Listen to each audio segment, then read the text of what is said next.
the cost of services, raising taxes as you're losing money, and increasing the retirement age until after you're dead. So now what is happening is the whole system is collapsing.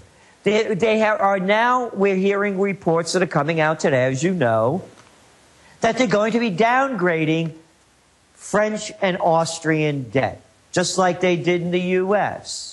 What does that mean? The credit rating is being lowered. So the very bankers that engineered all this, who are the recipients of our bailout, that's our tax money, they then lower your government's credit rating, and you pay them higher interest on the money you gave them that they loan back to you.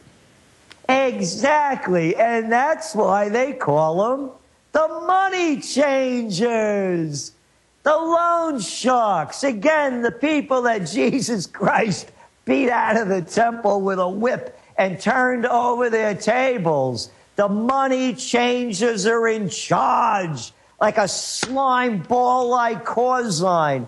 And it keeps going on. I'm sure, Alex, that you read the latest reports that just came out.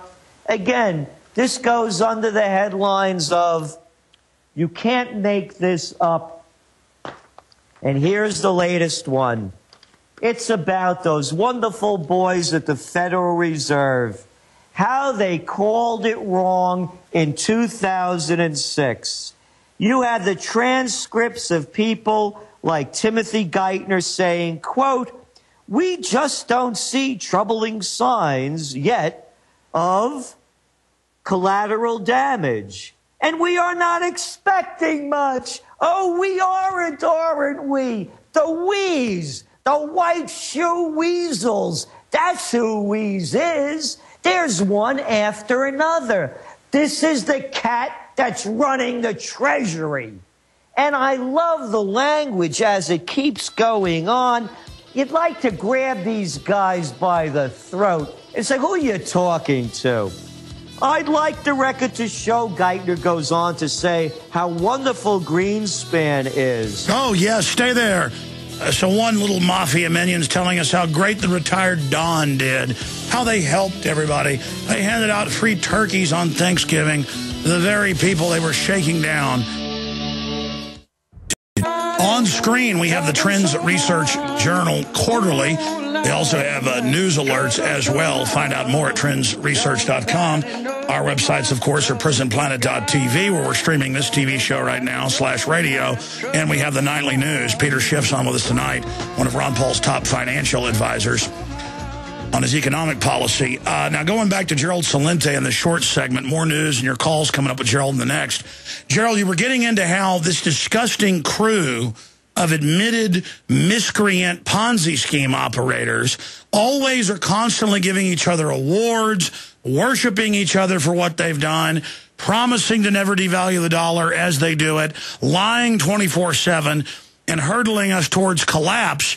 Give us your latest breakdown on the acceleration of the world depression. Because, you know, a few years ago, the New York Times would say you were a pessimist porn dealer.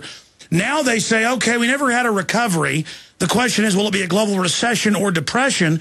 But according to you and many other analysts I talked to, for the average folks, we've been in a depression for a long time. Anybody that goes shopping knows what the deal is. I mean, these guys are so out of touch with what's going on. And of course we are. You know, you look at the data. What is the gap between the rich and the poor in America? You know, it's like Zimbabwe or something. And that's according to the CIA fact book. Anybody could go look this up. Look at the decline according to official estimates. You know, household income, median household income has collapsed 10% since this thing began at the Panic of '08.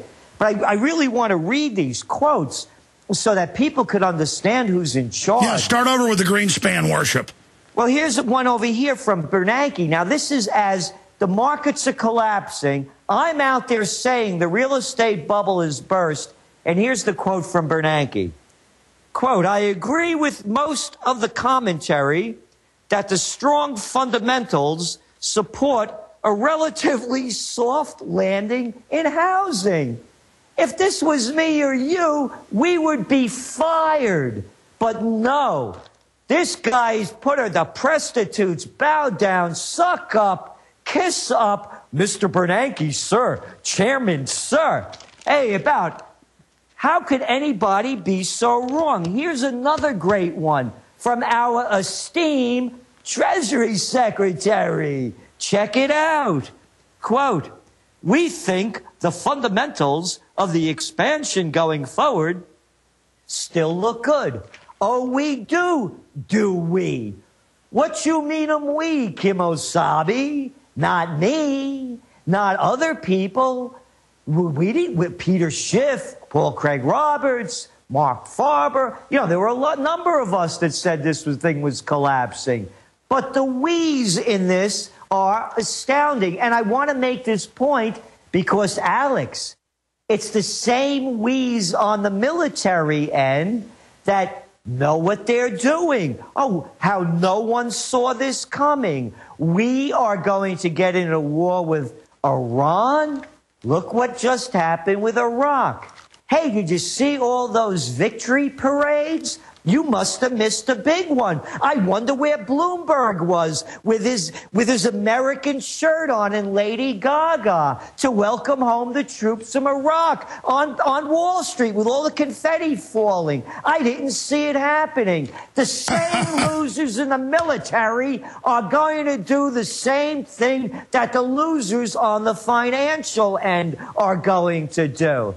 You know, there's been a lot of press out there about, I heard Panetta saying that our first he was CIA, then he's the head of the Defense Department, saying how despicable it is that our troops were urinating on the dead Taliban. How about this, deplorable, he said. How about despicable it is that you sent them over there? How about how despicable it is? These guys are dead. How about waterboarding people? I was about to say, Gerald, it makes me think of the line from not Full Metal Jacket, Apocalypse Now, where he's talking to Colonel Kurtz, and he says, you know, we give our troops demerits for writing cuss words on airplanes, but then we tell them to drop firebombs on little villages full of children. I mean, there it is. Torture, murder, drones, killing whole families to kill one, quote, bad guy. All this evil. And then they obsess over, oh, my gosh, they urinated on corpses. Yeah, what a bunch of baloney this is. And these are young kids. And they believe this crap that people like, you know, our secretary of this and that are telling us. Well, stay there. We got a break. Come back with that on the other side, and let's continue and look at how fast you see things unraveling. Go back into Iran and phone calls. Gerald Celente is our guest. It's Friday, the 13th. Stay with us. Okay, we're going back to Gerald Celente and his trends for 2012 and breaking down some of the latest news and then your phone calls here in just a moment. I want to remind listeners we've got a lot of new items on the online video bookstore / apparel area at Infowars.com. And your purchase of books, videos, T-shirts not only helps give you tools to wake up others, but it also funds our news operation that is reaching millions and millions of new people every single week conservatively. So I want to thank all of you. It's been out of print for over a year. It's back with an updated and abridged edition, The Deliberate Dumbing Down of America, almost 500 pages long, full of documents. Every teacher, every school board person needs to see this, to understand why the dumbing down of America has been by design, and it's discounted out of the gates at Infowars.com.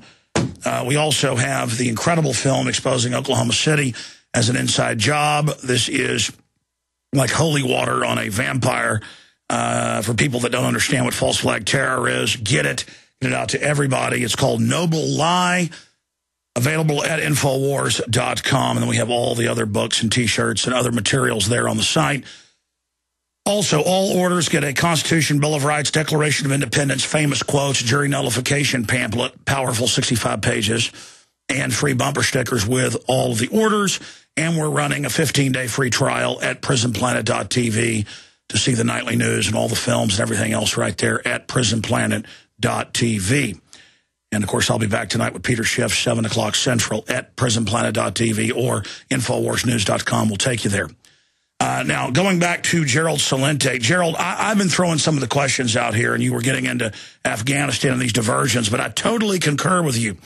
they'll have this weird moral idea of torture, secret arrest, kill 200 people to kill one bad guy, let 40,000 blacks be killed or injured because they're black in Libya by Western-funded al-Qaeda.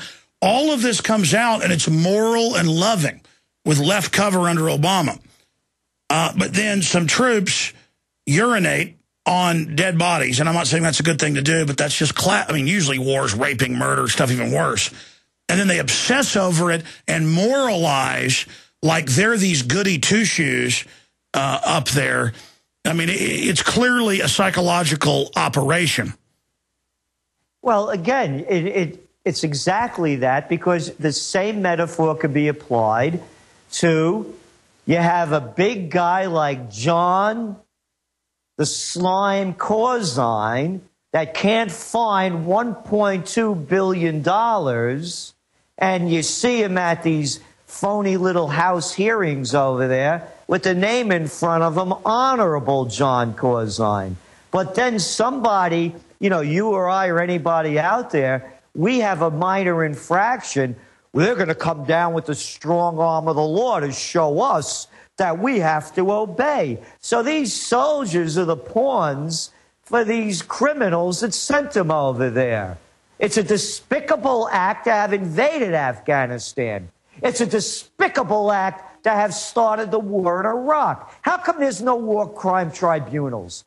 It's clear as can be. I saw that Ron Paul, it's going all over the internet, the one on the war in Iraq. How you hear from Colin Powell, how you hear from Bush, how you hear from Rumsfeld, how you hear from Cheney. Say, it's clear, all the evidence is there, man. This guy has weapons of mass destruction. They're some of the worst on earth, and they're going to get us. How come nobody's bringing them in for questioning? It's the same thing. The criminals that started are the ones that blame us for the problems, because it all ties together, Alex. What's going on in Europe with the collapse of the European Monetary Union that's happening in front of us, what they do, and the same thing back here in the States, the bigger their screw-ups, the more it costs, the more they clamp down on us. So that's what you're seeing at every level, whether it's at war, whether it's in the economy, whether it's in social, as Ron Paul again says when they call him a racist. He's out there saying, you don't see any rich people getting electrocuted. You don't see the rich people like John the Slime Corzine doing any time. It's the minorities. It's the poorer people. It's one after another. It's all ties together. Well, Gerald, I want to go to calls here, but what are some of the other big trends you're looking at right now? Well, right now, those are the ones that we all have to pay attention to. And, of course, this whole election that's going on and the disgrace that they call the media. I suffer through watching this stuff, as you do. And you see how they marginalize Ron Paul. And I have to tell you, all my life I've been watching this. I've never heard a greater speech than his after the New Hampshire primary. It was natural. It was real. We're sitting together with our staff, and as soon as Romney came on, I looked at them. I said, this cat's talking from a teleprompter. You see the way the cameras were set and his cadence. And sure enough, that's what it was. And one after another, they were dead. Ron Paul had said he was alive. And one thing he said, among other things, that really stuck out. He's calling for an intellectual revolution. Sound familiar? It's a call that I made a number of years ago. We sent out a trend alert and wrote about it in 2009. We even took out the domain name, intellectualrevolution.com, back in 2009. So this is the direction for the